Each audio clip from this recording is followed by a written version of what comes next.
up from, I mean, you wake up in the morning, everybody love to enjoy sleep, to sleep a little long or longer. But the forces that drive you out of the bed, get you prepared, send you out, those are the driving forces that helps you in achieving your goal. And when those things are in place, you are being motivated. So that forces, when you obey those forces, then in a way, it is a form of motivation.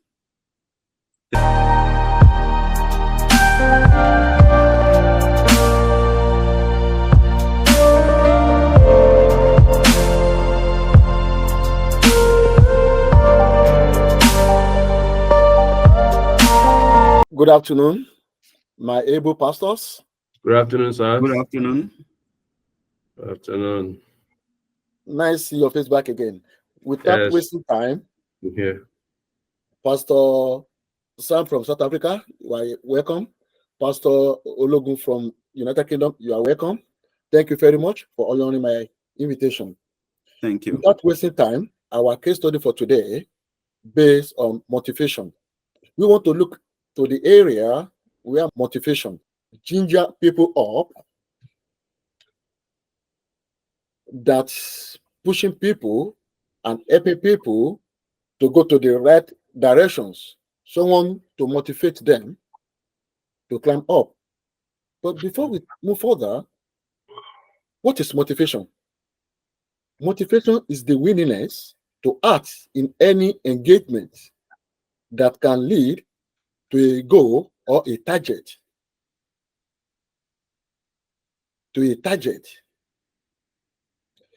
Being my able pastors,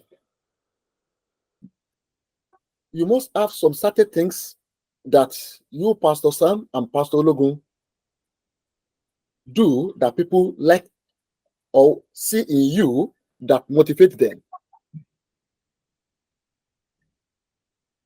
So by so doing, this afternoon, I will put my question down to Pastor Sam from South Africa. In what way can somebody get through to you and see in you to motivate such person or to motivate people that, something tangible that they see in you to motivate them? Thank you, my host. I appreciate once again this opportunity to be on this program. If I understand you very well, your question is, what can people see in me that will be a motivation to them? Yeah, to them, yeah. Yeah.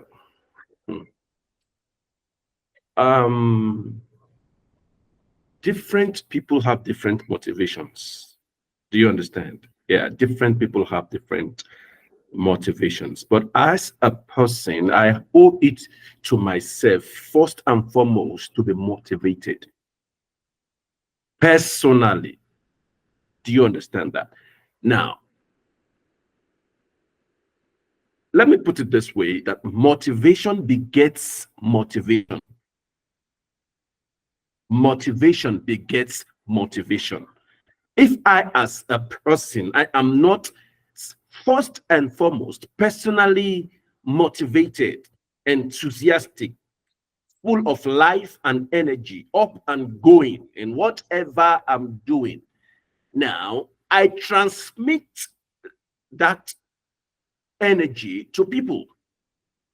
If I'm not motivated, I transmit that same energy to people. And if I'm motivated, the same goes. I transmit the same aura, the same energy, the same enthusiasm to people around me. So I would say the very first thing I have to do, in order to get others motivated, is that I myself, I must be motivated. I must be motivated. So that's one. Now, there are different things I can do, to be motivated. There are different things I can do. Now, it now depends on the goal I want to achieve, in which area, I want to invest my energy. That is what will determine, how I will stay motivated. Are you with me right now? Yeah, so following you, sir. You wanted to say something? No, I'm following you. You are saying. Okay, fine. So for me to stay motivated, for instance, the number one thing I need to really put in place, you see, is to have what I call an internal positive dialogue. An internal positive dialogue. You see, motivation can be both external and internal. Yes, when I say internal, within, and then when I say external, without. Now, you see, many a time people wait for external motivations. Well, there's nothing wrong with that, but internal motivation is very key. So one of the things I do to stay motivated is I feed on motivational contents. I feed on motivational content.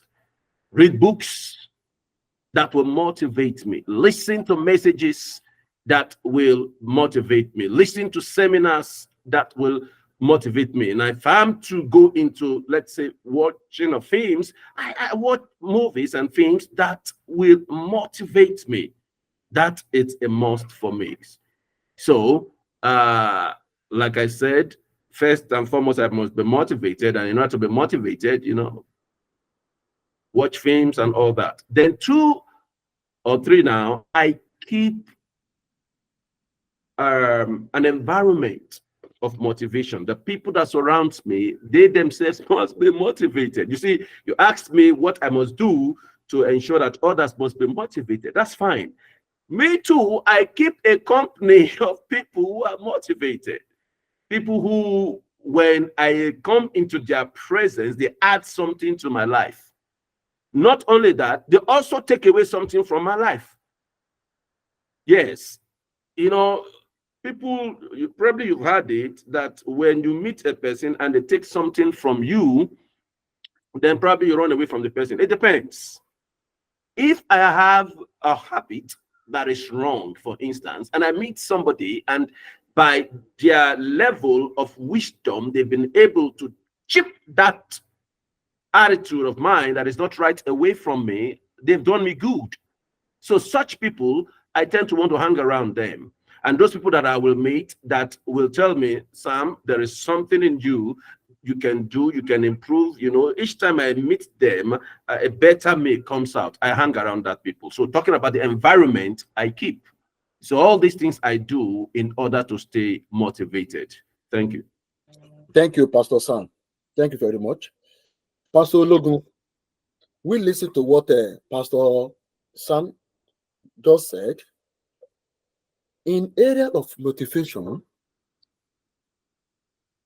as a pastor and a father, in different area, people see you as an elderly man as well. In what scenario or in what area can somebody basically motivated by you? Thank you. If we go over the definition again, let me break it down. We say the word motivation came out of motive. And what is motive? Reason behind something happening. Then motivation, we can say, is the driving force or forces behind human action, or the catalyst that fuel competition. Or in other words, we can call it the process of inducing and stimulating an individual to act in a certain manner. Now, looking at it this way, just like Pastor Sam said earlier, a person can motivate himself. Husband can motivate wife, wife can motivate husband, parents do motivate their children, teachers do motivate their students, coach do motivate their team members, managers do motivate their staff. Now, what will be the driving force within you that people will see and they will be motivated? This is very vague because it depends on what individual is looking for when they come around you.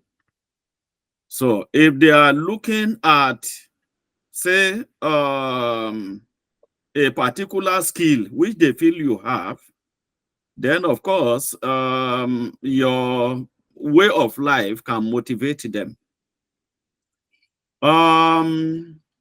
If they need counseling and they feel that you happen to be an individual who can offer counseling in this area, and your words will ginger something to happen within them or trigger their emotion to run the race they already had in mind, then of course you can be an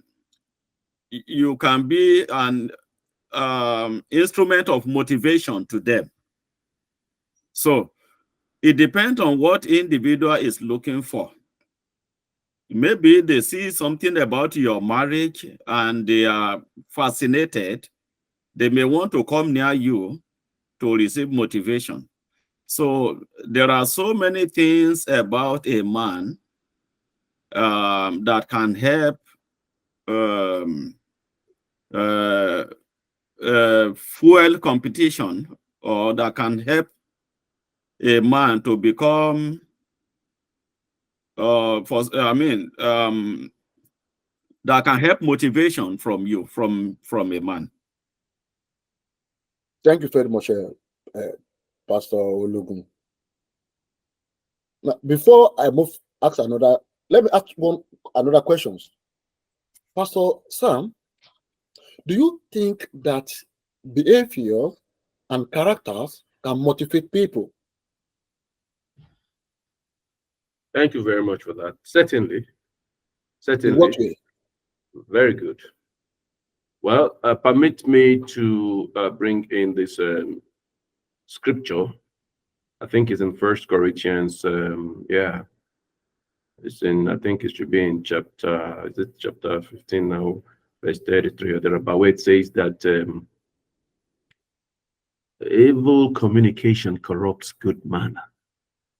You stand and say that evil communication corrupts good manner. If you hang out with the right people, you tend to, what's the right word right now? You try to imbibe that their characters. Are you with me? You try to take in their character and you begin to act like them. If the character is bad, the same way you begin to act out those bad things they are doing. Now, there are people who believe that they can hang around wrong environments, wrong setups, wrong settings, and they will not be influenced. That is a misnomer. When I say misnomer, that is very wrong. You are just deceiving yourself. The issue there is that you are yet to come into a situation that will make you to do that which you have seen being modeled before you. You see it now. So motivation plays a very key role in our character. In 2 Corinthians chapter 6 in verse 14, we are made to understand that we should come out from among wrong settings, I wouldn't like to say wrong people, but I'd rather to say that people that are not going your way, people that have different value systems, from yours, giving that, of course, your value to is that which is in accordance with positivity, that which is in accordance with, a good lifestyle that can be a positive motivation with others. You see, so like I said right now, if you hang out with a thief, what will happen? It's a matter of time before you start stealing. You see, because motivation goes beyond, the physical. It goes right into your mind from the conscious, it enters the subconscious. And you know that the subconscious is the driving force of your life. So what you see being constantly modeled before you, it goes into your subconscious. It goes into, some people call it the unconscious mind. It goes into your unconscious mind. And once it enters there, it's a matter of time before you start acting out that program that is being played out, that you have imbibed. You see? So it's very, very important. If you hang out with educated people, you will see that you too, you want to be educated. Now, let's paint a more solid practical example. If you grow up in a home where there is order, where there is discipline, where there is love, you discover that as you grow up, you will tend to want to act in accordance with those values that you saw at home. If you grow up in a disorganized, dysfunctional family where you talk about drug peddling and all that, that's what has been modeled before you all your life. You see, that's what you see, and you become what you see. You become what you see. You see, so that's how important motivation is. It will influence your character. Make no mistake about that. It will influence what you do and how you live your life, and also even your world view. Yes, it will impact it either negatively or positively. Thank you. Thank you very much, Pastor Sam. So is that what you mean, that you must be first motivated?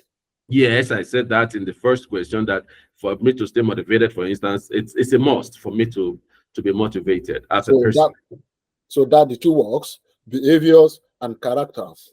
So okay. First of all, make you to be first motivated. Thank you very much, Pastor Sam. Pastor Ologun, when you made your statement or your presentations, I noticed about few words that I pay attention to, and at later day, Pastor Sam also mentioned those words as well. Let me start with one of your presentations. You mentioned driving force. Now, motivation serves as one of the driving forces gearing human behavior, which I asked Pastor Sam as well.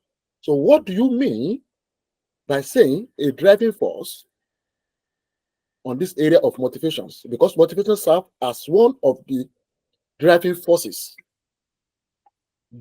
gearing or gear human behavior. So, what can you say more about this driving force? Okay, yeah.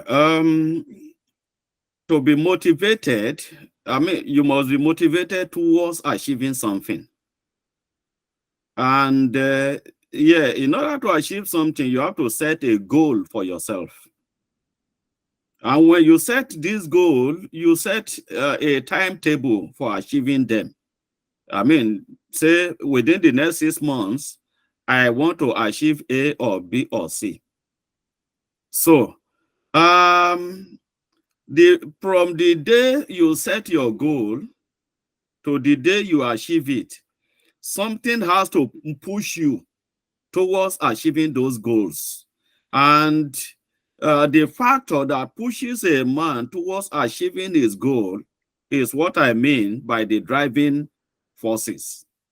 So, as you are going along, you are tracking your progress, you are putting in more effort into achieving your goal.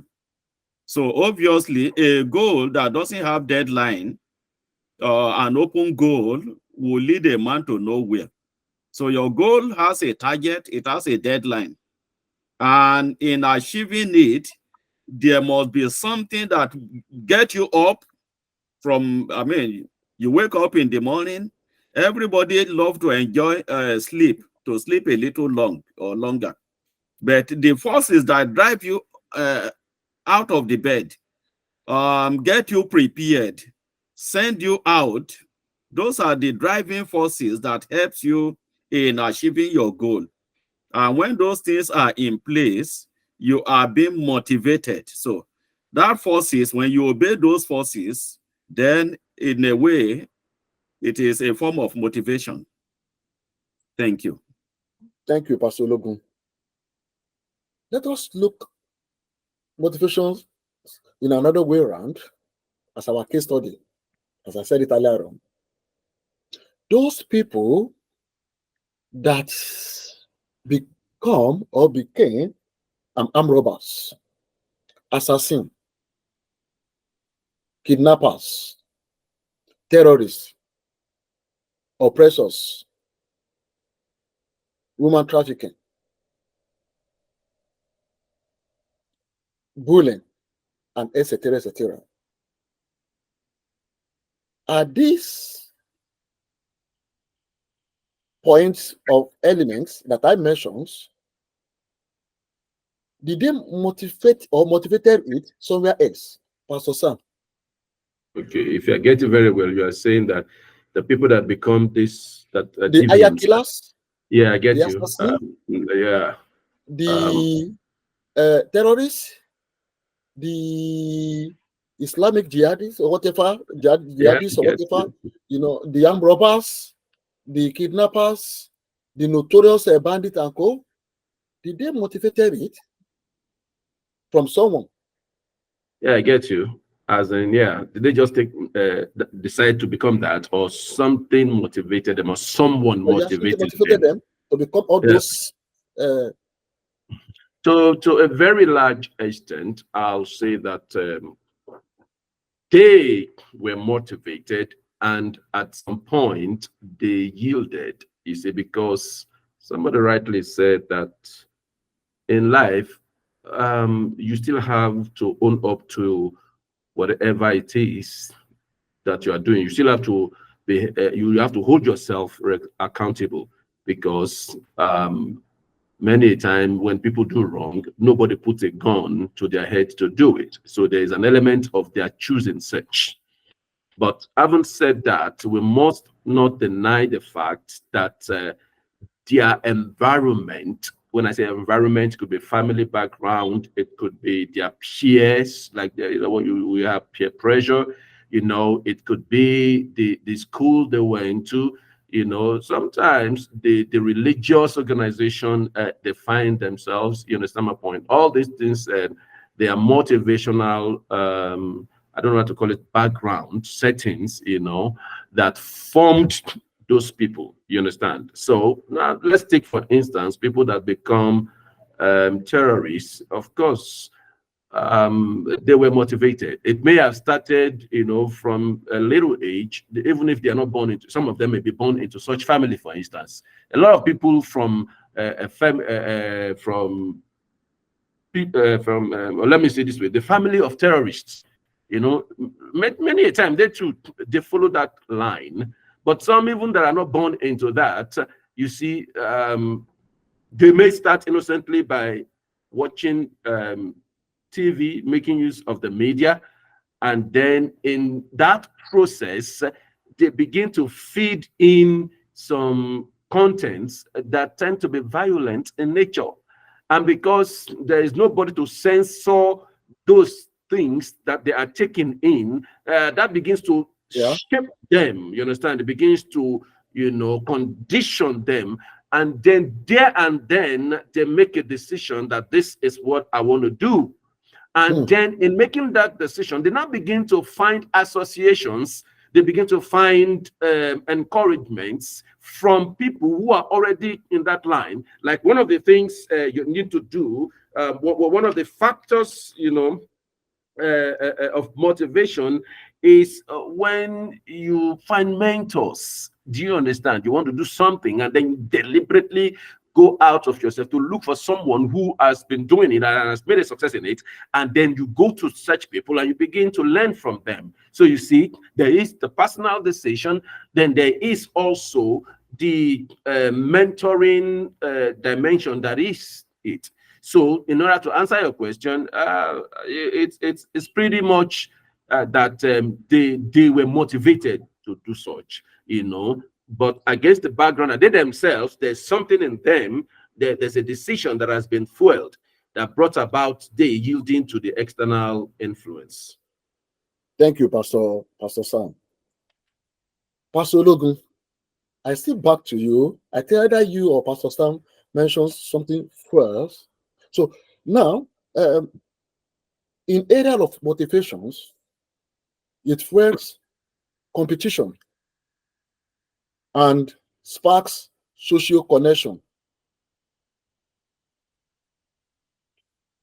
In this area of motivations, as we can understand that it can gear a lot of things up in the area of competitions, either in schools, in church, in mosque, or in our environment. So are these motivations consist social connections that relate to competitions among individuals? What is your opinion? Yeah, if I get you right, motivation serve as one of the that it's motivations. It fuels competition. When we in the area of competitions, in the area of motivations, we understand that motivation can create competitions among individuals or among people that sparks social connections among themselves. Okay. When we're being motivated, we will see it might be 2 or 3 of people that being motivated by someone, maybe by you or Pastor Sam or somebody else. Let me take an example. In the music industry, we have a lot of competition there, and these people that wanted to go to this music industry, there is somebody that motivated them, and with these people that wanted to come into the music industries, as we know that they would like to do competitions among themselves, I want to be the best. So what is your opinion? Yeah, let me look at it 2 ways. Motivation, someone can be motivated because you saw someone who is doing well in a field, and emulating him became a driving force. So you can be motivated that way. And of course, you can listen to motivational words and also become motivated. I mean, motivational words are words that compel people to take action. So you could be motivated in these 2 ways. One thing is motivation will do is it triggers competition, quite all right. But whether the competition is healthy or an unhealthy competition, that one is a completely different thing from what we are saying now. So people could be motivated, but then when they get on the same platform together, on the same field together, and this one is receiving a driving force to become the best, that one is receiving a driving force to become the best. Obviously, if because you mentioned social network, social connection.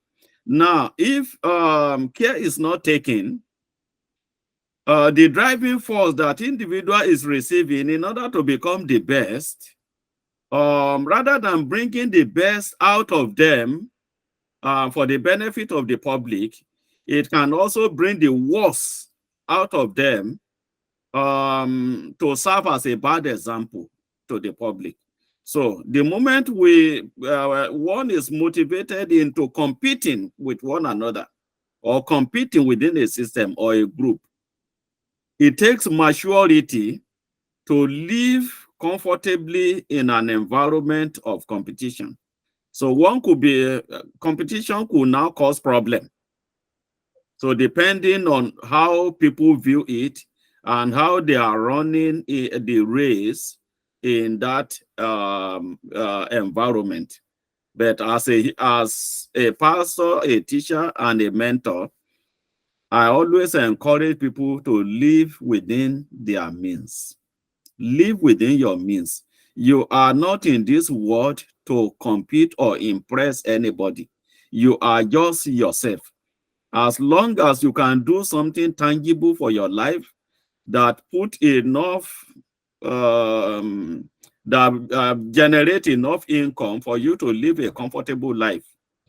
The fact that somebody has more money than you, the fact that somebody is doing better or seemingly better than you in a field doesn't automatically translate into living a better life than you. So at your level, let's say there are 100 goals to be achieved. You can achieve only 70 and be very, very comfortable and be more comfortable than the one who achieved 95. So it depends on how every individual want to live their life. Thank you, Pastor. Thank you, Pastor Sam. Before we go, thank you, Pastor Ologun. Before we go, Pastor Sam, as a pastor, I believe a lot of people will be coming to you saying one or two things about you, that they like the way you do things, they like the way you talk, the way you do things generally, that being motivate them, that being make them to be more connected to you. With that people come to you saying that they motivated the way you do your things. At this area, in what way can you push more energy for people to be more connected with you, to be more understanding you, to be more get you right the way people all the time really enjoying your environment? Thank you for that question. I think basically I need to keep working on myself. Yes, I need to keep working on myself. You see, if you don't improve on yourself, immediately you stop improving on yourself, you don't stay stagnant. You don't stay at the same level of value that you are. You begin to depreciate. You begin to go down if you don't, keep working on yourself. Yes. So as a person on a daily basis, I work on myself with respect to, first and foremost, living the lifestyle that has been earmarked for me by my Creator, my Lord and my Savior. You understand? So that is it. Then on the other hand, I make sure I continue to improve on myself, and that involves reading, that involves praying. You understand? Let me tell you this.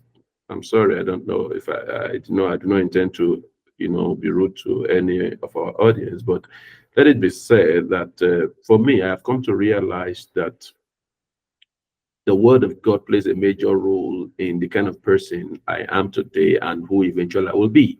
So I don't say, okay, today, by the grace of God, people are already been blessed by me, so I stop reading the Bible. No, I make it a daily thing to feed on the Word of God, to build my spirit, to also look at my mental space, to look at my soul, my will, my emotion, my mind, my mindset. You understand? I work on all these things. Scripture says in Romans chapter 12, I think, in chapter 1 and 2, it says, by the mercies of God, I beseech you that to present your bodies as a living sacrifice. And then you don't stop there. You say, this is your reasonable act of worship to God. Then you go further, in presenting your body, you also do not conform to this world, but you renew your mind so that you can be transformed into a better person. Paul said, this one thing I do, I forget about the past, or I forget about where I am now, and then I project forward. You understand my point? So now that people are appreciating the good work so called in my life, you understand my point? I don't let it get to my head. I keep working on myself to make myself a better person. You understand? First of all, as a duty to the one that has called me, because if you forget that and you make people the reason for your motivation, now that could be a situation where you might stop being a very good person, because sometimes people can be very, very discouraging. You understand? So first and foremost, as a duty to my creator, I make sure I improve myself. And in that way, I'll be improving myself as well with relation to people. So like I said, practically I read, I pray, then I seek to relate with people that are also higher than me so that I can learn from them. You understand my point? And also, of course, like you said, it's not everybody, for instance, that will look at me from the positive angle. There are some people whom I've robbed wrongly. When I say robbed, I'm not talking of stealing, as in, you know, they've been touched wrongly because I dared to model my belief system. I dared to model the life I stand for. You understand? So in the process, they get offended. Are you with me? Now, and they come out and they begin to say some negative things about me. Now, it is very easy for me to just say, I forget about this people. No, I take from negative feedbacks as well as positive what? Feedbacks. I continue to improve in the positive feedbacks. And then in the negative feedbacks, I depend on the grace of God, the Spirit of God, to leave those negative aspects of my life, as in don't allow them to stop me. I stop whatever it is I'm doing along that line. So those are the things I will do. Thank you. Thank you, Pastor Sam. Pastor Logo, before we go, people been seeing you as their mentor. People been seeing you or motivated by your way, by your dream, by maybe the way you talk, the way you do things, the way you connect or connected to people. People see a lot of things in you that make you to be a motivator, to be someone to look up, someone that people can easily get through to. So in what area and in what manner can you put more or encourage for people to be more to be more motivated by you? Good. We've talked so much about motivation. Obviously, there are quite a number of areas that we still need to explore about motivation. But standing on what we've said today, yeah, when one of our goals as pastors is for people to at least take something positive away when they've either been around you or they've listened to you. So, however, whatever they get from you or whatever they're able to take away from you, they still need to process it. They still need to pray to God about it, because it is not every goal that is God's directed goal for mankind.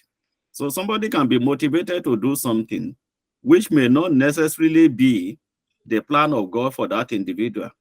If we can still remember the story of the Tower of Babel, the people were united, they were motivated to work towards achieving one goal. So whether they build tower that reach heaven, God is not moved.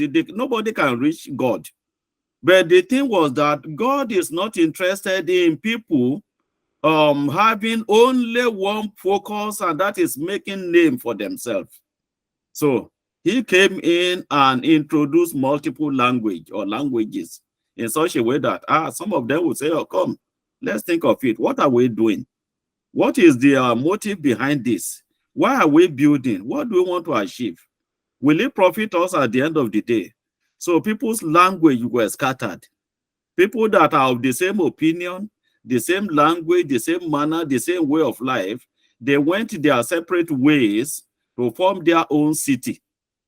Just like Pastor Sam said earlier. So when people come to you, they will always see two things in every man: the positive and the negative.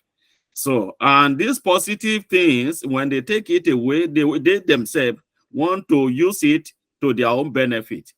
The negative ways, they will talk about it as if the man is supposed to be God, that shouldn't have negative side of life.